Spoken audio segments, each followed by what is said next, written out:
Ok, salut la team rentable, ici Yann Darwin, bienvenue sur cette chaîne Finance et Investissement. Aujourd'hui, on est toujours dans la série Fondamentaux Crypto.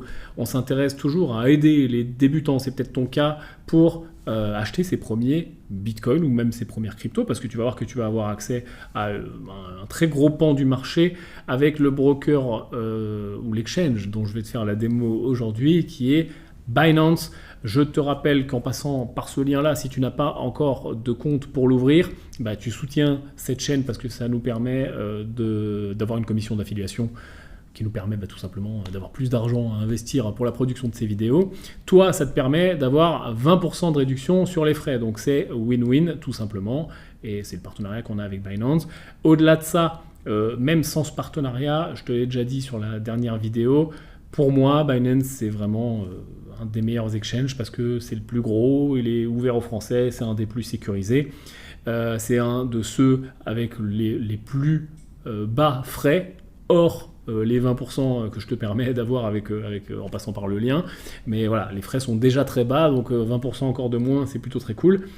Et voilà, tout simplement, donc en toute transparence. Si tu as déjà un compte, tu peux bien sûr suivre tout ce qu'on va dire avec le compte que tu as déjà. Et puis si tu ne souhaites pas passer par le lien, tu passes par un autre lien, c'est pas un problème.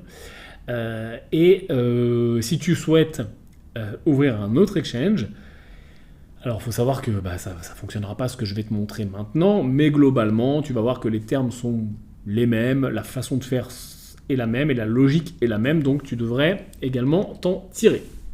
On y va, on va sur mon écran si tu le veux bien et on va jeter un œil à quoi ça ressemble Binance. Nous y voilà, tout simplement. Alors, ça paraît compliqué au début, il y en a partout, il y a des menus, etc. Mais tu vas voir, ça va bien se passer. On va commencer par s'inscrire, puisque il faut que tu crées un compte. Donc théoriquement, toi, tu vas déjà arriver sur l'écran s'inscrire en passant par le lien que je t'ai donné, et tu vas arriver globalement déjà ici. Donc comme pour n'importe quelle création de compte, tu vas mettre un email, un mot de passe, et puis c'est tout. Il faudra cocher les cases de j'ai lu et j'accepte et créer un compte. Alors là, je ne vais pas te prendre par la main pour créer un compte et pour le faire, c'est comme sur n'importe quel site, email, mot de passe, tu reçois un email de confirmation, tu valides ton adresse, ça te ramène sur le site et tu te connectes avec ton email et ton mot de passe. C'est aussi simple que ça, c'est très simple. Parenthèse importante. Je te rappelle, on l'a déjà vu dans la vidéo précédente que je te remets là si tu ne l'as pas vu, que on n'a pas de service client, on n'est pas en face d'une banque, on est sur les cryptos, ou la blockchain, et il n'y a aucun moyen de recours si jamais on te vole ton argent ou si tu fais des fausses manifs. Mais là, sur le sujet du mot de passe, on parle plutôt de vol d'argent. Ton mot de passe doit être sécurisé. Il n'est pas question de mettre un mot de passe qui se devine, comme ta ville de naissance, ton âge, le nom de ton chien et ton département derrière. C'est trop simple comme mot de passe. La règle d'un mot de passe sécurisé, c'est quoi? C'est qu'il est assez long. En général, 6, 8, 12 caractères, c'est mieux. Et surtout, justement, il ne veut rien dire. C'est des caractères XZ32, point d'exclamation, /dièse. Ça fonctionne très bien et on ne peut pas le deviner et c'est comme ça que tu seras sécurisé. Ensuite, pour les stocker, c'est très simple, tu connais, tous les navigateurs aujourd'hui te permettent de stocker les mots de passe, les iPhones aussi, LastPass et plein d'applications. Donc il n'y a pas d'excuse aujourd'hui à mettre des mots de passe sécurisés. Utilise Xavier32 si tu veux sur quelque chose de pas dangereux, entre guillemets, mais pour tout ce qui est applications bancaires, crypto, investissement, bourse, etc., s'il te plaît, utilise des mots de passe sécurisés, des mots de passe différents. T'éviteras déjà 90% des problèmes. Toutes les histoires qu'on entend, je te le rappelle, de vol de crypto, etc., c'est des erreurs humaines. C'est très peu des gens qui font des exploits de fous d'aller hacker des trucs.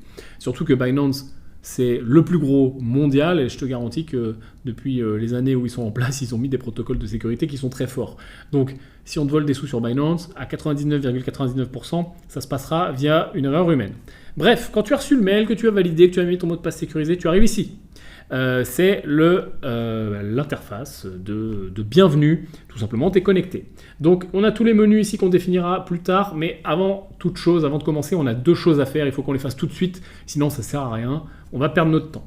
On va vérifier notre compte, ça nous le propose ici, puis si ça ne nous le propose pas ici, parce que parfois il y a des mises à jour, on le retrouvera ici dans le menu, via l'identification. On va vérifier son compte, se vérifier personnellement. Pourquoi? Parce que un exchange, comme n'importe quel aujourd'hui intermédiateur financier, que ce soit banque en ligne, site de bourse, etc., doit vérifier ton identité. On a vu que sur la blockchain, les transactions sont anonymes, entre guillemets, étant donné qu'on utilise des adresses publiques mais qui sont codées. Par contre, ton prestataire, là, en l'occurrence, l'exchange, et en tout cas quand tu commences, parce qu'il faut bien commencer quelque part, lui se doit de vérifier ton identité parce que il est régulé, il y a tout un tas de régulations, on doit pouvoir tracer les choses, il y a un problème également de blanchiment de fonds, etc. Donc, il y a quand même des régulations en place.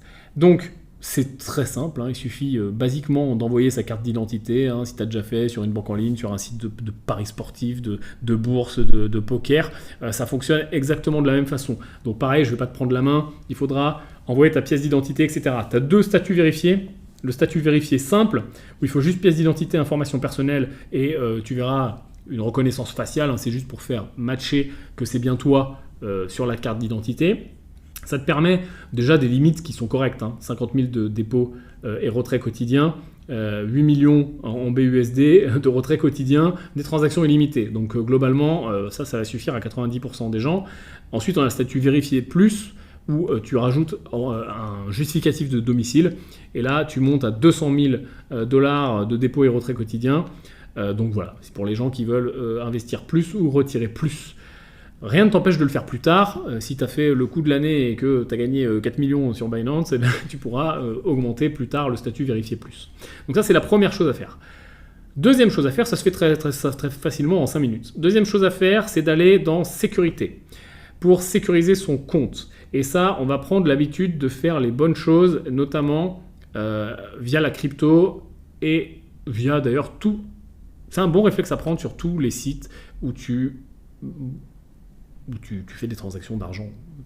Tu vois, quand tu commences à investir, alors pareil, si tu me dis, moi, là, au début, mon investissement, c'est 50 € pour voir, c'est pas forcément nécessaire, mais ça prend à peu près 2 minutes 30 et c'est une bonne pratique. Et tu vas voir qu'il y a même certains sites qui te forcent à le faire, certains exchanges qui te forcent à le faire. Donc autant que tu saches le faire, puisque pour la plupart, il faudra le faire.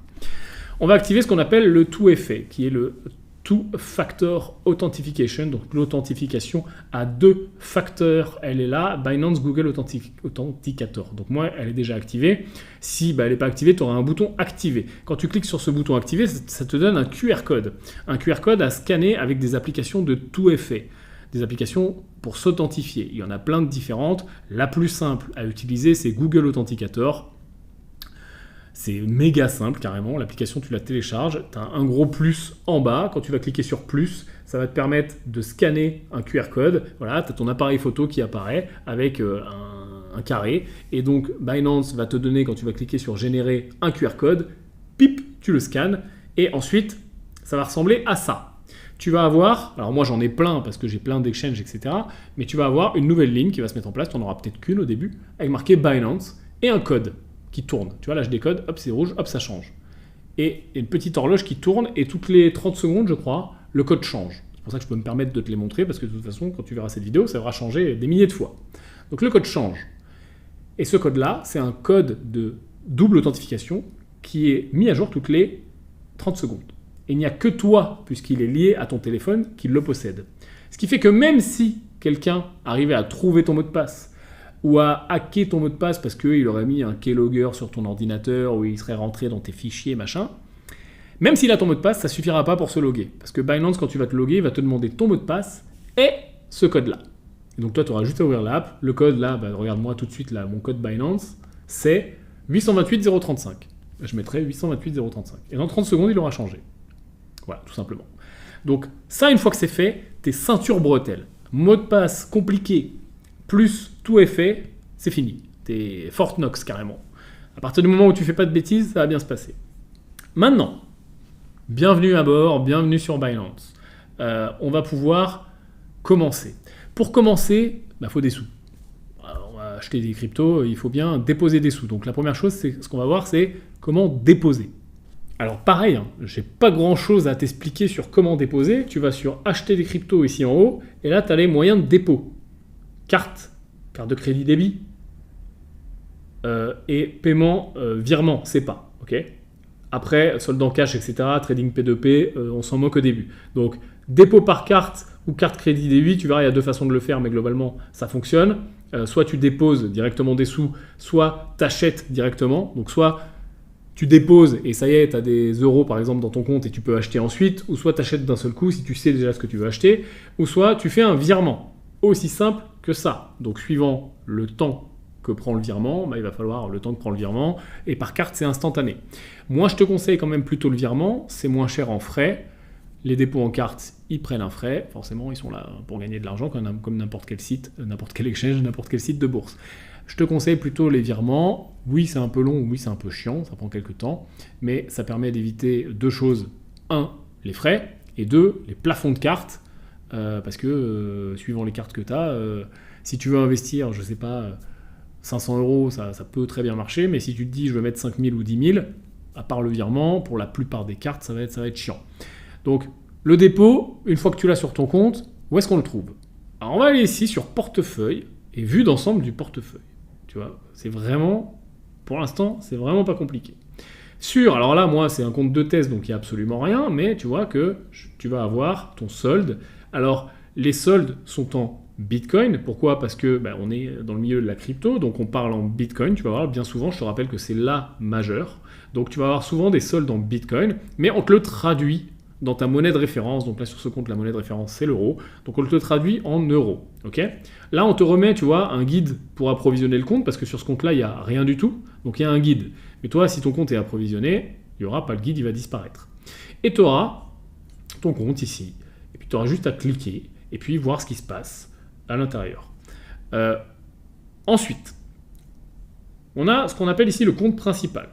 Le compte principal, il va te mettre tes soldes de façon plus détaillée. Là, c'est-à-dire typiquement, si j'avais des euros, j'aurais 3000 euros, là, ici par exemple. Si je peux avoir des dollars, etc. Moi là, je suis aux Émirats, donc ça reconnaît également ma devise locale. Mais toi, ça sera euro-dollar a priori, ou euro tout seul. Si tu es pareil dans un autre pays, ça te mettra ta devise locale. Ensuite, tu as tes cryptos ici. Tu as une liste non exhaustive d'ailleurs, puisqu'il y en a des pages et des pages, des cryptos qui sont disponibles, donc Bitcoin, Ethereum, le BNB, le BUSD, etc. Blablabla. Et elles sont là. Alors là, elles sont là, mais elles sont pas là, puisque forcément, alors tu vois, il y en a 26 pages. Je te dis, des cryptos sur Binance, il y en a, tu vois. Là, tu as 26 pages de cryptos possibles. Donc là, elles sont là, mais elles sont pas là, puisque total 0. Donc là, c'est très simple. Total, c'est combien tu as. Disponible, c'est suivant si tu es en train, si tu as stacké des choses, etc. On le verra après. Tu peux avoir des choses qui sont disponibles, des choses qui sont bloquées. Et puis voilà, tu as tes ordres en cours. On va le définir après. Quand tu as des ordres en cours, forcément, c'est bloqué entre guillemets, c'est-à-dire que l'ordre est prêt à se balancer. Et puis tu as la conversion en Bitcoin, parce que je te rappelle qu'on parle très souvent en monnaie de référence Bitcoin. Donc par exemple, là, tes euros, si tu as 10 000, ça fera 0.x Bitcoin. En Bitcoin, forcément, ce sera la même valeur, mais en Ethereum, ça te mettra par exemple 3 Ethers et ça fait 0.0x Bitcoin. Tout simplement. Mais pour t'aider, tu as toujours cette conversion en haut. Ensuite, quand tu montres ton compte à des gens, tu as cette possibilité-là, qui est intéressante, qui permet de mettre des étoiles un petit peu partout. Donc ça permet de montrer comment ça fonctionne, tout en cachant les soldes. Voilà. Bon, ça peut toujours être intéressant. Bon, là, sur ce compte-là, il n'y a rien, donc c'est pas, ça ne change pas grand-chose, finalement. Donc, on a compris comment créer, on a compris comment mettre en place les protocoles de sécurité, pas faire n'importe quoi avec les mots de passe, on a compris comment mettre Google Authentificator, on a compris comment funder, ce qu'on appelle funder son compte, c'est-à-dire envoyer de l'argent tout simplement sur son compte. On a compris où est-ce qu'il arrivait cet argent. Maintenant, il y a une autre possibilité de funder son compte, parce que là, on a parlé de crypto, pas de crypto, justement de fiat, d'euros, d'USD, de peu importe la monnaie. Mais peut-être que tu as déjà des cryptos ailleurs et que tu veux les envoyer sur Binance, ou peut-être que tu as des cryptos sur Binance que tu veux envoyer ailleurs.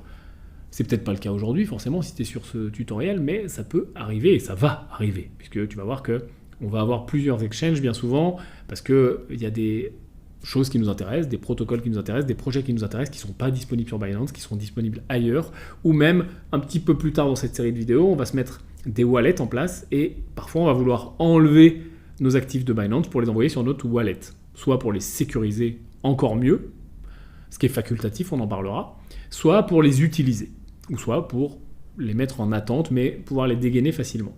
Bref, on a ce mécanisme de deposit withdraw. Donc ça, il faut qu'on en parle, et tu vas voir, pareil, c'est pas très compliqué. Une fois qu'on a compris comment ça fonctionne, c'est terminé. Donc là, Binance, il est traduit en français, donc c'est magnifique. Mais sur plein de sites, ça sera en anglais. Donc tu auras deposit et withdraw. Donc deposit, c'est dépôt. Withdrawal, c'est retrait, tout simplement. Donc là, admettons que j'ai des bitcoins sur un autre exchange, sur un portefeuille à moi, peu importe, et que je veuille les emmener sur Binance. Je vais faire dépôt. Donc là, j'arrive ici, sur la page de dépôt, de crypto. Là, on ne parle pas de dépôt comme on l'a vu avant, de fiat. Donc je vais choisir la monnaie, le coin. Donc là, on est sur Bitcoin, mais je peux changer d'avis. Et je vais choisir vers quel réseau je dépose. Alors, petite subtilité. On l'a vu, des protocoles blockchain, il en existe plusieurs. Des protocoles. Okay, définissons les mots. Un protocole, c'est quoi? C'est tout simplement comment c'est codé. Okay, et des protocoles permettent de mettre en place toute une série de gestion. D'accord? Le protocole Bitcoin, synonyme la blockchain Bitcoin, c'est le premier, celui qui a lancé tout. Mais au fur et à mesure, il y a d'autres blockchains avec d'autres protocoles, d'autres codes qui sont greffés. Certains sont plus rapides, certains coûtent moins de frais, certains sont gérés autrement parce qu'il n'y a pas de mineurs, il y a des validateurs, etc., du proof of concept, du proof of work, du proof of stake, peu importe. Toujours est-il qu'il y a différents protocoles. Il est possible d'utiliser soit le protocole natif, donc là dans mon exemple, le protocole natif, c'est facile, il s'appelle pareil, Bitcoin, soit des protocoles peut-être plus récents, plus performants, moins chers. Par exemple, la BSC, BNB, Ethereum, voire même Segwit. Dans un premier temps, quand on débute, ça c'est pareil, on va aller sur, ce sera quand on sera sur des gros montants, qu'on sera avancé, etc. Si on veut être sûr de ne pas se tromper, quand on n'en sait rien, on prend le protocole qui s'appelle pareil que ce qu'on veut faire, tout simplement. Donc Bitcoin. Mais peu importe lequel j'aurais pris, il serait passé la même chose. Je reçois ça. Qu'est-ce qu'on vient de voir là? C'est une adresse. On a déjà parlé des adresses. Là, on en voit une en live. Là, voilà notre adresse. Donc, souvent, les adresses, je peux les transcrire de deux façons. Soit je les copie, ce qui est le plus simple. Je les copie et je vais les coller dans mon autre exchange ou dans mon wallet quand on va me dire à quelle adresse vous voulez envoyer. J'ai juste à copier ça. Soit je peux scanner sur certains wallets, pareil, on me dira voulez-vous scanner le code? Donc ça me génère un QR code. Mais le QR code est le reflet de l'adresse. Il ne fait rien de plus, rien de moins, c'est tout simplement la même chose. C'est juste que c'est une autre façon de la montrer. En général, on prend l'adresse parce que c'est très simple. Il suffit de faire ça et de copier, ou voire même souvent on a les boutons. Donc là, juste à faire copier. Et ensuite, ça me donne des informations qui pour l'instant ne nous intéressent pas, mais qui est le nombre de confirmations que ça va me demander. Globalement, ça veut dire quoi? C'est combien de temps la blockchain va travailler avant de dire « Ok, la transaction est confirmée et donc tu vas la recevoir ». Ça va mettre un petit peu de temps. Ce qu'il faut savoir, c'est qu'on a des blockchains qui sont très rapides et des blockchains qui sont lentes. Typiquement, Bitcoin, c'est lent. Alors, c'est moins lent qu'un virement bancaire qui t'aurait pris 24, 48, parfois 72 heures si tu traverses l'Atlantique. Mais là, on va prendre quelques minutes. Suivant l'encombrement, les niveaux d'encombrement du réseau, ça va être dans le meilleur des cas 3-5 minutes, en moyenne 7, 8, 10, et quand ça va mal, 20-30. C'est pas très long. Bitcoin, c'est lent, il faut le savoir. C'est un des premiers, c'est le pionnier, etc. Sur les autres protocoles, par exemple, comme Ethereum, ça va être beaucoup plus rapide. On parle de 1, 2, 3, allez, 5 minutes quand le réseau est compliqué, 7, 8 minutes. Et après, on a des blockchains beaucoup plus rapides. Je pense à XRP, je pense à Solana, je pense à plein de protocoles on parle de quelques secondes. On parle de 1, 2, 5 à 12, 15 secondes, 40 secondes. Voilà, on est sur ce genre d'intervalle. Donc ça, pareil. Tu vas t'habituer au fur et à mesure. C'est très simple à trouver l'info. Si jamais tu as un doute que ça n'arrive pas, tu dis « Oulala, pourquoi ça ne marche pas ?» Tu demandes à Google, ok, temps de confirmation Bitcoin, temps de confirmation Litecoin, temps de confirmation, et tu vas voir le temps de confirmation moyen. On est de quelques secondes à quelques minutes, ok? Toujours est-il que quand tu vas recevoir tes Bitcoins sur Binance, ils vont aller où? Ils vont aller comme d'hab, toujours au même endroit, dans portefeuille. Et puis tu vas aller dans portefeuille spot, par exemple.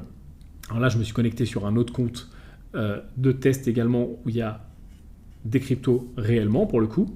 Et tu vas avoir tes cryptos qui sont là, qui arrivent, peu importe. Alors là, du Bitcoin, il doit y avoir absolument rien. Ici, tu peux rechercher si tu en as beaucoup, ça va plus vite. Un BTC, tu vois, il y a quasiment rien.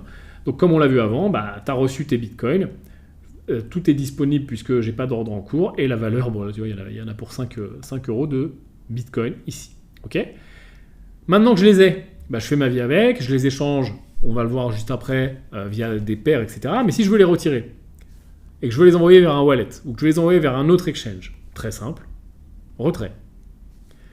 Exactement le même fonctionnement. J'arrive sur une page, je confirme que je veux bien Bitcoin, je peux changer d'avis, je confirme à quelle adresse je veux envoyer. Tu te rappelles, on nous avait donné une adresse, bah là cette fois-ci, là où je veux l'envoyer, on va aussi me donner une adresse, et juste à la copier ici, pouf, là c'était celle-là qu'on m'avait donnée, donc là je copie la même. Et tu vois, souvent ce qui se passe, et c'est aussi pour ça qu'on ne se trompe pas, c'est que là, tu vois, j'ai mis l'adresse, et tout de suite, ça m'a switché le bon réseau, tu vois, ça m'a mis sur le réseau de Bitcoin. Tu vois, je peux pas me tromper, ça m'a pas mis, tu vois, un autre réseau. Alors attention, parce que ça sur Binance, tu vois, c'est pour ça aussi que Binance est plutôt bien, c'est que ça te le détecte en général automatiquement. Donc tu peux vraiment pas te tromper. Bon, là, c'est le même nom, donc c'est facile. Mais sur certains exchanges, non. Donc si tu mets le mauvais protocole, tu vas envoyer au mauvais endroit sur une adresse qui n'existe pas, hein, puisque tu as mis une adresse, tu as vu qu'elle est unique. Hein. Sur un protocole qui existe, tout se passe bien. Mais si tu mets une adresse sur un protocole qui n'existe pas parce que tu te trompes et que tu envoies peu importe quoi, hein, 1 euro, 5 euros, 10 000 euros, ils sont perdus. Ils sont brûlés. Ils partent dans l'univers carrément. Donc attention à bien choisir, et merci Binance pour vérifier les adresses. Dans Drarka, on peut quand même les retrouver. C'est-à-dire que si il se trouve qu'ils sont arrivés quand même parce que le protocole l'a permis, via un échange d'emails très chiant et qui va prendre 2 mois, on peut te les renvoyer. Mais tu n'as vraiment pas envie que ça arrive, je te rassure. Maintenant, une fois que tu as mis ton adresse, que tu as mis ce que tu voulais envoyer, le montant, bah ici, là par exemple, tout ce qu'on a. Alors là, le problème, c'est qu'on n'en a pas assez. Donc on ne peut pas l'envoyer, tu vois, ça se met en rouge. Mais admettons qu'on ait un Bitcoin, et bien, ça pourrait fonctionner. Ça nous convertit le montant reçu parce qu'on a les frais qui se mettent en place. Donc là, tu vois, on a 0.0.05 Bitcoin de frais. Et si je veux valider, je clique sur retrait. Aussi simple que ça. Et ça va se mettre en dessous. Donc là, tu vois, j'ai des retraits récents qui sont complétés, mais ça se met en dessous en attente. Et puis, ça réfléchit. Tu peux cliquer pour vérifier ce qui s'est passé. Ici, tu vas voir, ça va t'envoyer sur ici le scan. Alors, suivant les protocoles, qui va te dire est-ce que ça se passe pas, en combien de temps, bon, on s'en fout. Globalement, ça va se mettre en attente et quand c'est fini, ça marque complété. Voilà. Et une fois que ça marque complété, tu as reçu tes actifs, que ce soit du Bitcoin, de l'Ether, de ce que tu veux, là où tu l'as envoyé. Okay. Donc là, on ne parle pas, on a bien compris, hein, de vendre et récupérer des euros, des USD, peu importe. On parle bien d'envoyer des cryptos d'un exchange à l'autre, d'un wallet à l'autre, etc. À partir du moment où tu as compris comment marchent les adresses, comment marchent les protocoles, que globalement, il ne faut pas se tromper, globalement, au début, on prend le même que le nom du truc, que ce qui est un dépôt, ce qui est un retrait, ou ce qui est un deposit, ce qui est un withdrawal, ce qui est une adresse, comment je la copie, bah voilà, c'est fini, quoi. Ça y est, bravo, bienvenue à bord. Tu sais envoyer des cryptos entre des exchanges. Tu sais déposer des sous sur Binance, mais tu sais toujours pas acheter. Parce que là, j'ai pris un espèce de raccourci, mais on n'a toujours pas acheté de crypto. Admettons que là, on s'en fout de ce que je viens d'expliquer, puisque j'ai pas de crypto. Je suis débutant. Ça y est, j'ai reçu 1000 euros sur mon Binance. Qu'est-ce que je fais ? Allons-y, sans aucun problème. Alors, on a plusieurs façons de le faire. Ici, on a l'achat de crypto. Mais on ne va pas s'intéresser à ça, parce que ce qui nous intéresse, nous, c'est plutôt de faire ça comme des grands garçons. Donc on va aller soit via notre portefeuille, alors tu vas voir que les liens ils se recoupent dans tous les sens, et faire un achat. Par exemple, si je voulais acheter du BNB ici, je peux direct cliquer sur acheter, et là j'ai ce qu'on appelle une page simplifiée. Donc là c'est méga simple, c'est-à-dire que ça va me dire est-ce que je veux acheter ou vendre, et combien je veux dépenser. Admettons que j'ai des euros sur mon compte, je mets euros, et je veux recevoir donc des BNB, donc là je vérifie que c'est bien BNB ici, et je vais dire ok, je veux dépenser 200 euros, et donc je vais recevoir, ça me fait la conversion tout de suite. Pouf, terminé, aussi simple que ça. Là c'est un achat qu'on appelle simple, simplifié, ok, et on voit bien qu'il est méga simplifié. Si je voulais vendre, je ferais l'inverse. Qu'est-ce que j'ai sur ce compte ? J'ai pas mal de petits trucs. Prenons n'importe quoi. Tiens, prenons du ADA. Ok, j'ai 3 ADA. Wouh, on est riche. Ça va faire moins de 3 euros. Admettons que je veuille tout vendre. Je clique sur Max ici et que je veux recevoir de l'euro. Alors là, tu vois, pareil, j'en ai pas assez. Tu vois, il y a une limite. C'est 15 euros minimum. Mais bon, bref, admettons que ça fonctionne. Ou peut-être de l'USD. Je peux pas. Il n'y a pas la paire. Tu Tu vois, mais je pourrais avoir du réal brésilien, tiens. Prenons du réal brésilien. Et là, pareil, il se mettrait sur mon compte, tu vois. Donc, on a l'intersection sur Binance entre des comptes bancaires fiat et des cryptos. Bon, là, pareil, hein, j'ai que 3 €, donc ça marche pas. Mais si j'en avais assez, le bouton ne serait pas grisé, tout simplement. Et je clique sur continuer, et voilà.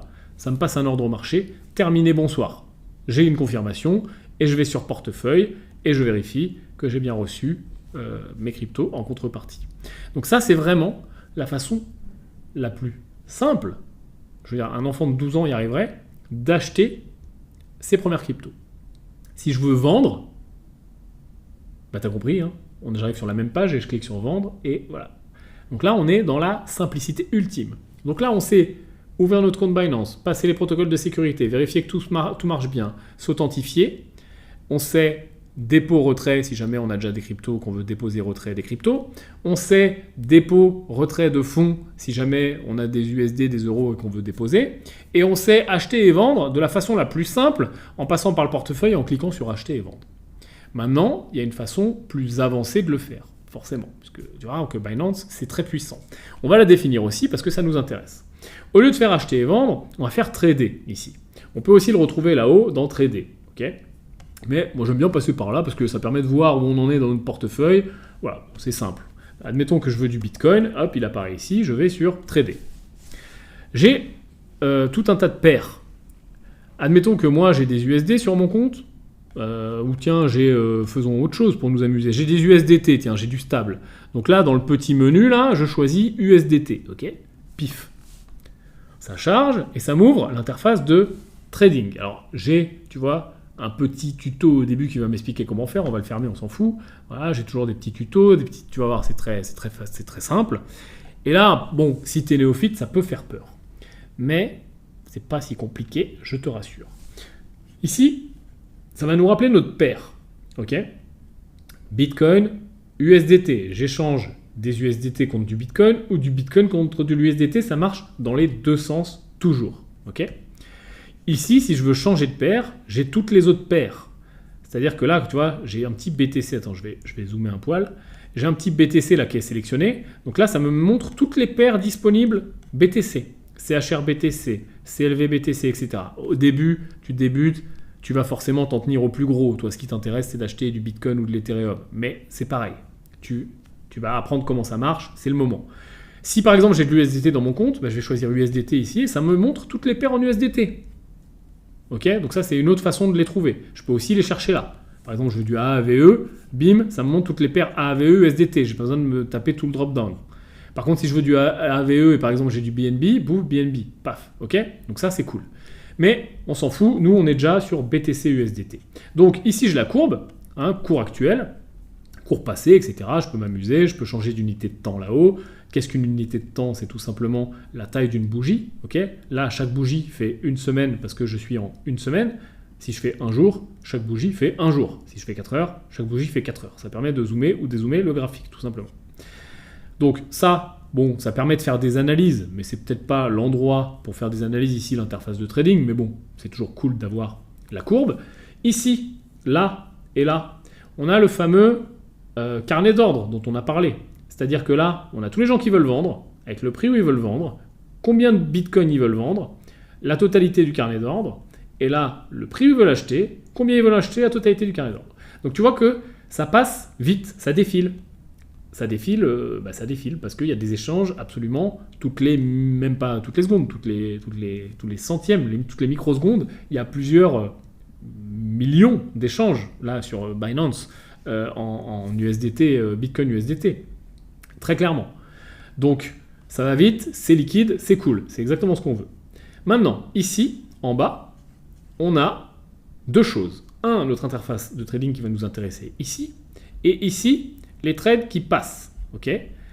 Tu vois, je zoome, l'heure où il passe, le montant et le prix du marché. Donc, tu vois, à 43 431 72, qui est le cours maintenant, il y a plein d'échanges là qui sont en train de se mettre en place. Tac, hop, on a changé de prix. Hop, tu vois, 421 83. Hop, 0,2 là, il y a plein d'échanges, tu vois, voilà.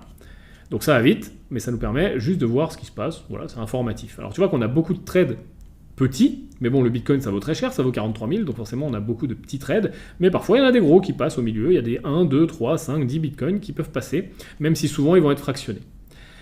Donc ça, c'est juste pour comprendre l'interface. Maintenant, ce qui nous intéresse, en effet, c'est ce qui se passe ici en bas. Donc, ce qui se passe ici en bas, c'est vraiment là que je vais pouvoir passer des ordres. Première façon de le faire, la même façon qu'on a vu avant, méga simplifiée, sauf qu'au lieu de le faire de l'endroit méga simplifié qu'on a vu avant, on le fait depuis ici. C'est ce qu'on appelle l'ordre au marché. Il est là. Je clique sur Market. Un ordre au marché, qu'est-ce que c'est? C'est un ordre où je ne vais pas demander un prix. Là, tu vois, regarde, le cours, il est à 43 423 et des poussières. Bon, il bouge, hein, on va dire 43 400 pour arrondir. Ok ? Je pourrais avoir deux comportements. Le premier comportement, c'est de dire, moi, je veux acheter maintenant. Je m'en fous du prix. Enfin, 42 400, ça me va très bien. Donc, je vais mettre un ordre au marché. Le prix, tu vois, ici, il est grisé, il est marqué marché. Et je vais juste choisir combien je veux investir du SDT. Par exemple, 1000. Pouf. Et là, ça va me faire la conversion de combien. Alors, moi, là, j'en ai pas assez sur le compte. Il y en a que 169. Alors, mettons 160, parce que sinon, ça va faire des problèmes. Voilà. Ça me fait la conversion en euros, qui est la monnaie native du compte. Et là, j'ai un slider en dessous qui permet aussi de le faire à la main. C'est-à-dire, tu vois, ça me prend combien j'ai sur le compte, et puis je peux décider 100%, 95%, etc. J'utilise ce type d'ordre, l'ordre au marché, si je suis content avec le prix. Parce que l'ordre au marché, entre le moment où je vais choisir combien j'investis et où je vais cliquer, le prix il va bouger de quelques euros, centièmes, dixièmes, quelques zéros, fractions de pourcentage. Okay, mais globalement, je m'en fous. C'est typiquement le cas où je suis un investisseur long terme et que j'achète à 40 423 ou 40 424,70, j'en ai rien à taper. Moi, tout ce que je veux, c'est investir là 160 euros dans mon exemple. Donc, je passe un ordre au marché, ça sert à rien de se prendre la tête. Si je voulais un autre prix, si je voulais par exemple dire, attends, moi 43 400 c'est un peu beaucoup et du coup j'avais étudié la courbe, etc. Et moi je voudrais rentrer à 35 000, j'utiliserai un autre type d'ordre qu'on verra juste après, qui est l'ordre limite. Okay, donc là, on fait un ordre au marché. Donc je veux acheter, tiens, je peux prendre mon slider, tiens, je vais mettre que 50% de mes USDT. Donc là, ça, tu vois, j'en investis 84. Je ne sais pas encore combien de Bitcoin je vais avoir. Je sais à peu près, mais je ne sais pas combien. Je le saurai parce que le prix, il bouge à chaque seconde. Je le saurai quand je vais cliquer sur acheter. Je clique sur acheter. Alors tu vois que c'est allé très vite et on a l'impression qu'il ne s'est rien passé. Sauf que si, il s'est bien passé un truc, parce que ici, j'ai plus que 80 USDT disponibles. Donc c'est bien que j'ai bien réussi à les acheter. Quand je regarde en dessous, pourtant, là, ordre ouvert, j'ai rien. Ben non, c'est que ça s'est passé tellement vite, parce que j'ai demandé une telle petite quantité sur un marché tellement liquide que mon ordre, il est passé tout de suite. En plus, c'était un ordre au marché. Donc, je vais aller dans l'historique, et là, je vais le voir. J'ai bien acheté de la paire BTC-USD à l'heure maintenant, au marché, pour une moyenne de... Alors, pourquoi ça te met une moyenne? Si j'avais fait un gros ordre, il est possible qu'il passe en plusieurs fois. Si j'en avais acheté pour 100 000 euros, typiquement, j'aurais pas passé 100 000 euros exactement au même prix. J'aurais passé 10 488 à 43 444, j'aurais passé 20 000 de plus à 43 446, etc., etc. Tu vois, il y aurait eu plusieurs ordres en fait qui ça se serait découpé. Donc j'aurais eu un prix moyen. Là, vu ce que j'ai acheté, le prix moyen, t'inquiète, c'est passé en une seule transaction. Mais bref, ça me donne mon vrai prix finalement. Ça me donne la quantité exécutée, hein, donc montant, même chose, le total en USDT, et ça me rappelle que c'est exécuté tout simplement. Donc voilà, je suis maintenant propriétaire, fier propriétaire de Bitcoin. Si je voulais vendre au marché, maintenant tout de suite, j'ai deux façons de le faire. La façon qu'on a vue juste avant, depuis le portefeuille très simple et je fais vendre, ou ici, puisque maintenant qu'on sait faire un ordre au marché, on va le faire dans l'autre sens. Marché, maintenant j'ai des Bitcoins, je choisis soit avec le slider combien je veux en vendre, ou soit je l'écris là, admettons que je veuille tout vendre. Prix, j'ai rien à mettre vu que je suis à un ordre au marché, et je clique sur vente et ça vend. Alors je ne vais pas le faire parce qu'on va payer des frais pour rien et que vu ce que je viens d'acheter, c'est ridicule donc ça ne sert à rien. Mais voilà, il suffirait que je clique sur vente et ça repasserait dans l'autre sens.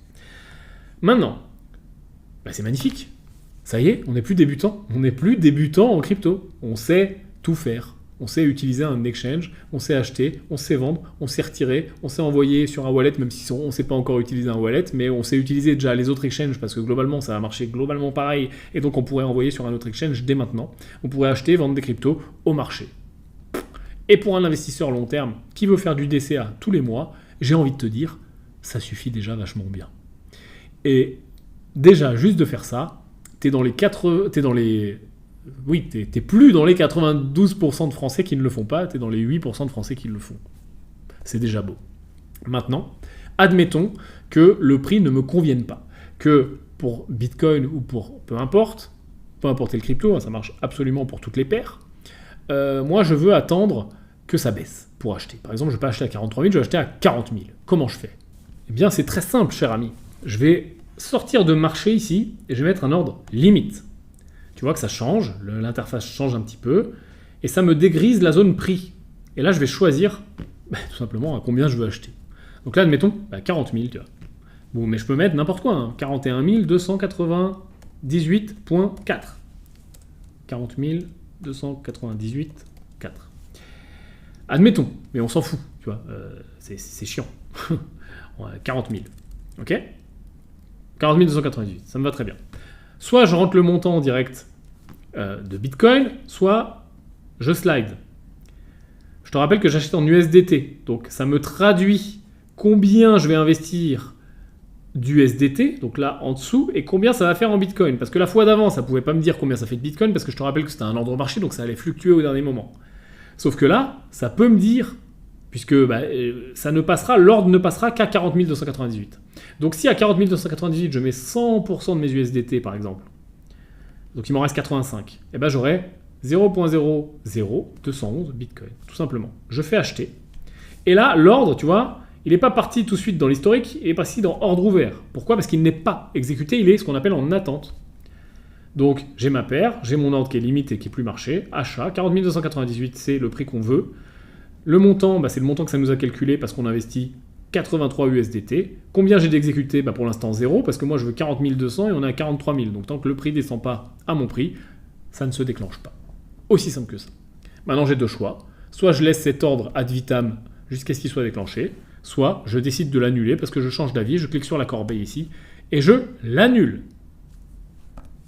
C'est pas compliqué finalement.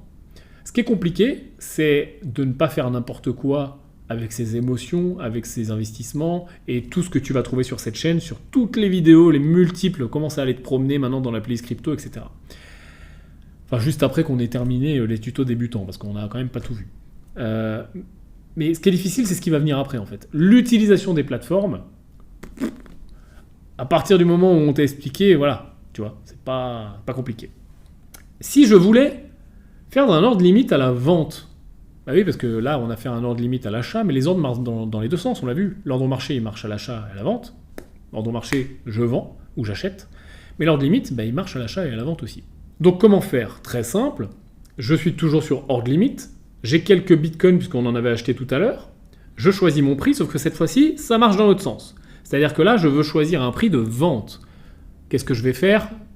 Typiquement, quand on utilise un ordre limite à la vente, on veut un prix plus haut. C'est ce qu'on appelle un take profit, par exemple. Donc là, on est à 43 400. Admettons que j'ai acheté mes bitcoins il y a quelques jours, quelques mois, peu importe. Et que moi, je suis content avec 45. Moi, je me dis, si ça va à 45, je vends. Je mets 45 ici, dans mon prix. Le montant, je choisis combien de bitcoins. Soit je les tape, soit je prends le slider. Hop, le slider, c'est quand même vachement simple. Moi, voilà, j'ai 0. Machin bitcoin. Ça me traduit combien ça fera en USDT, parce que je te rappelle qu'on est sur la paire Bitcoin-USDT, mais si on était sur la paire Bitcoin-Ether, ça me traduira en Ether. Si on était sur Bitcoin-Euro, ça me traduira en euros. Ça me vérifie bien le montant, là, qui est le maximum pour moi, et je fais vendre. Pareil, l'ordre ici, il ne passe pas, il est en attente. Pourquoi? Parce que le prix est plus haut que le prix de maintenant, donc tant que j'ai pas mon prix, ça ne vendra pas. 45 000, le montant en USDT. Condition de déclenchement, il n'y en a pas. Et je peux annuler ici avec la corbeille. C'est aussi simple que ça. Maintenant, il reste un type d'ordre qui est l'ordre stop limit. Et il reste aussi plein de choses qui sont ici dans l'interface tradée qui vont être plus avancées. Notamment le trading de marge, du farming, etc., etc. Là, on sort du cadre de ce tuto débutant. On en parlera plus tard dans cette série de vidéos pour les gens qui sont plus avancés. Mais je ne veux surtout pas que tu fasses l'erreur classique du débutant, et j'en vois des milliers, si ce n'est pas des dizaines de milliers, parce que tu connais ce que je fais sur cette chaîne. On accompagne également pas mal d'investisseurs au quotidien, c'est une de nos activités chez Greenball. Donc voilà, et puis j'ai moi aussi fait les erreurs, ça fait un moment que j'investis maintenant en crypto et sur plein de classes d'actifs, ces erreurs on les fait tous. Je veux pas qu'en tant que débutant, tu fasses ce que j'appelle te jeter partout. C'est-à-dire que, admettons que tu aies décidé d'investir 3 000 € et que tu commences à faire du trading sur marge, des futurs, des options, machin, dans tous les sens, alors que vraiment, au début, le plus simple, c'est juste investir. C'est pas trader, c'est investir. Tu aurais investi les 5 000 € que tu es en train de te poser la question d'investir aujourd'hui, il y a 5 ans, amuse-toi à regarder les cours du Bitcoin, de l'Ether, de tout ce que tu veux, de n'importe quel crypto il y a 5 ans, et tu verras que l'investissement long terme, ça a du bon, et en plus, c'est beaucoup moins fatigant, c'est beaucoup moins prise de tête. Donc, pour ce tuto d'aujourd'hui, très débutant, Binance, ça suffit. On va voir plus tard comment le faire, pas de panique, c'est évident qu'on va le voir. On sait s'inscrire, faire le KYC, sécuriser, déposer des fonds en euros, en dollars, retirer des cryptos, déposer des cryptos, retirer des fonds en euros, en dollars. Je te passe le tuto, tu verras sur le site, c'est très simple. Si demain, j'ai fait des plus-values, je veux retirer des euros, je clique sur retirer euros et voilà, je mets mon compte bancaire. Donc on va faire l'impasse là tout de suite maintenant parce qu'en général, en plus, quand tu es débutant et que tu veux investir, tu ne vas pas retirer demain. Je sais échanger, je sais passer plusieurs types d'ordres, soit directement via le portefeuille, interface simplifiée, acheter, vendre au marché, soit dans l'interface trading où je peux toujours acheter, vendre au marché ou passer des ordres limites à l'achat ou à la vente. Je sais comment fonctionnent les paires, je sais les choisir. On est quand même plutôt pas mal. On verra les stratégies de trading plus loin, on verra le stacking et le lending plus loin, et on verra les stratégies d'investissement un petit peu plus avancées d'ailleurs dans la prochaine vidéo et dans les prochaines vidéos, et tu vas voir, je vais continuer à te présenter des choses. Je te remercie beaucoup si tu es nouveau sur cette chaîne, bienvenue encore une fois. On fracasse ici la gueule du pouce bleu, toujours de façon impaire, une fois, 3 fois, 5 fois comme tu veux, mais jamais 2 ou 4 parce que ça le désactive tout simplement. Et ça aide au référencement de cette chaîne, tout simplement. Les commentaires aussi aident au référencement de cette chaîne. Ça nous permet de produire toujours plus de contenu, d'avoir des partenariats. Enfin, tu connais l'histoire, hein, le YouTube Game, je te refais pas l'histoire. Je te dis à très bientôt, la team. L'avenir, c'est nous. Ciao!